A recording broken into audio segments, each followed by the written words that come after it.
seventh graders, Mr. Berardo again. Like my new hat, my new hair. I make it work. You know you miss me. And my daughter's just shaking her head behind the camera going, what's the matter with you? But I am who I am, and you guys know you love me. And you can't, and your life is devastated by not seeing me every day. Well, we are going to do a couple things today. Got to talk to first. A lot of you still are not writing complete sentences. You're starting sentences off with it, they, because. That is half a sentence. It, I don't know who the subject is when you say it. They, I don't know who the subject is. It might be written in a question above it, but that's not how you answer, and you should know this. If you continue to do this, I will give you a 0 for your assignment. So please, if you're going to spend all the time working on the assignment, just answer the questions correctly. You want to know why? Because you're going to have to do it for the rest of your life when you start to answer questions formally. And guess what? Even though I'm like the coolest guy in the world with my new hat and my new hair, we still have to treat me like it's formal answering of questions. So you have to do it. That's the way it is. All right? You're not going to write, when they ask you for a job application to write something, you're not going to say, it was cool because, or it's great. That's not a sentence. All right? You have to really try harder. Getting back to the Civil War, the United States is going to, we've talked about our different strategies, talked about the Anaconda Plan in particular, with what we're going to be speaking about first, naval battles. We abandoned a ship in the South when we're leaving, and we actually try to scuttle it and we burn it. We don't do a good enough job. The engines are still there because even though we still have wooden ships, they still have steam engines and they're still going to be moving around and we're under steam power. The South, the Confederacy, takes that and they cover it with iron plates, 4-inch thick iron plates, and it's going to be the new birth of the new Navy is really what happens. They take this ship and they sail up to our wooden ships, and they rename it the Merrimack. They sail up to our wooden ships that are doing the Anaconda Plan, our blockade, some of our best ships, and they basically blast the heck out of one of our ships and they sink it in about half an hour, 45 minutes, which is almost unheard of at the time. And they run another ship aground.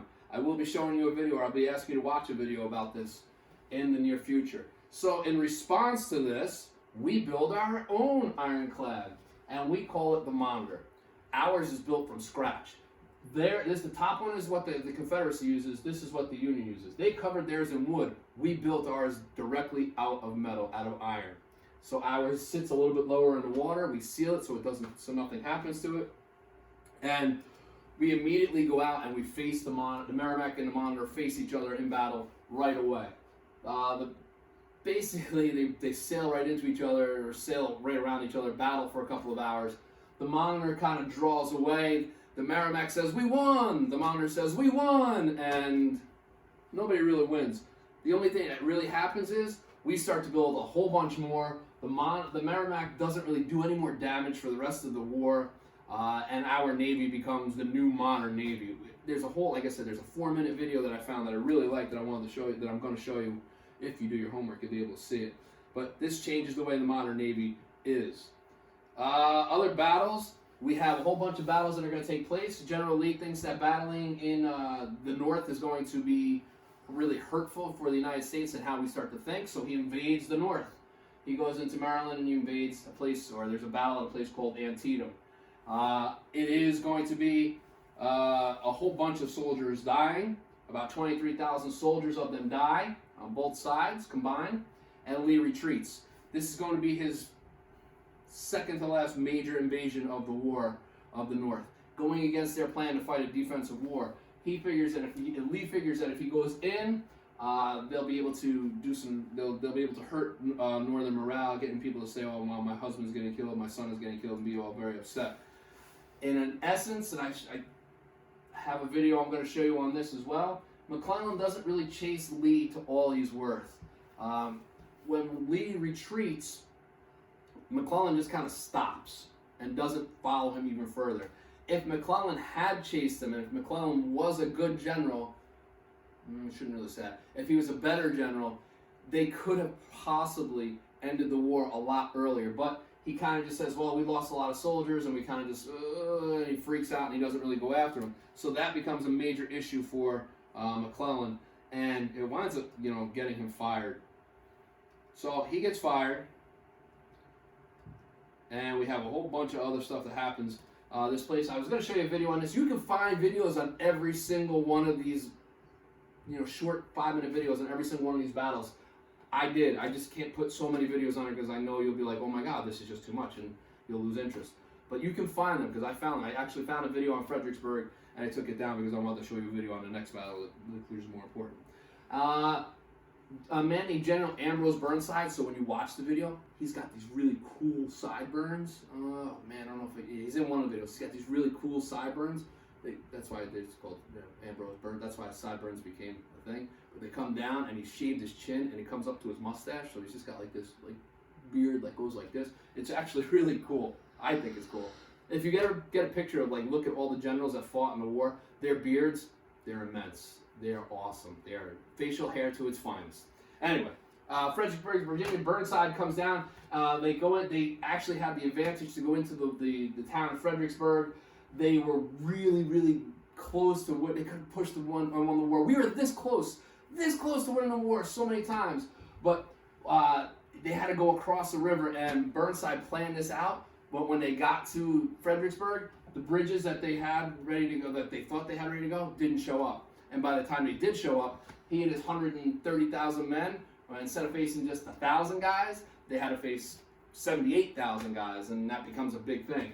Lee retreats out of the town, takes up a better position on the top of the hill, and each time he charges, the Union goes uphill. They're at a disadvantage. They get crushed. Firing from a position of height is much better than fighting uphill, and that's what winds up happening to them. This is a huge defeat for the Union. We wind up firing another general because McClellan gets fired shortly after Antietam.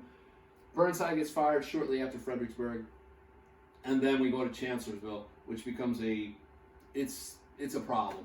We're not winning a lot of stuff. All right, there is a victory in Chancellorsville for the Confederacy. It's not a huge victory. They're outnumbered. They took a huge gamble. There's a video on it that I wanted to show you. It's a good one, but it's not like a great one. The reason why we talk about Chancellorsville is simply because they win the battle, but during the battle, Stonewall Jackson is mistakenly shot by his own troops. Oops. It happens, guys. Friendly fire happens in every single war. He is out scouting. He's out in a different position. It's getting darker out. It's starting to cloud up. It's starting to rain. His troops think that he's a Union. He and his men are Union, officers, and they shoot at them. He gets shot in his left arm, and he has to get it amputated. He survives. Then he gets an infection, which is what happens. And I want to show you the America, the story of us that talks about all the different battlefield. And I'll find different videos about battlefield medicine. But he survives, gets an infection, and then he dies of pneumonia, I believe, a few days later. This is huge. He is the second best general for the Confederate side, right behind Robert E. Lee. Remember, Robert E. Lee said he's my right-hand man. He's my right arm. Well, when he dies, Robert E. Lee says, or when he gets shot, he said he may have lost his left arm, but I've lost my right. Robert E. Lee knew that this was a big blow to the South. And this is pretty much what turns the tide about. I'm not going to say much. I'm going to show you different videos, and there's a couple questions on there that are really going to make you think, not just put down, I don't know. There's questions out there you need to answer, not just Google search them. Start to think about them. That's how you learn. Very easy if I tell you all the answers. So this is pretty much where we're going to go for the rest of for today. Just remember, answer your questions. Try to answer them. Do your best to answer them from the videos that I've shown you.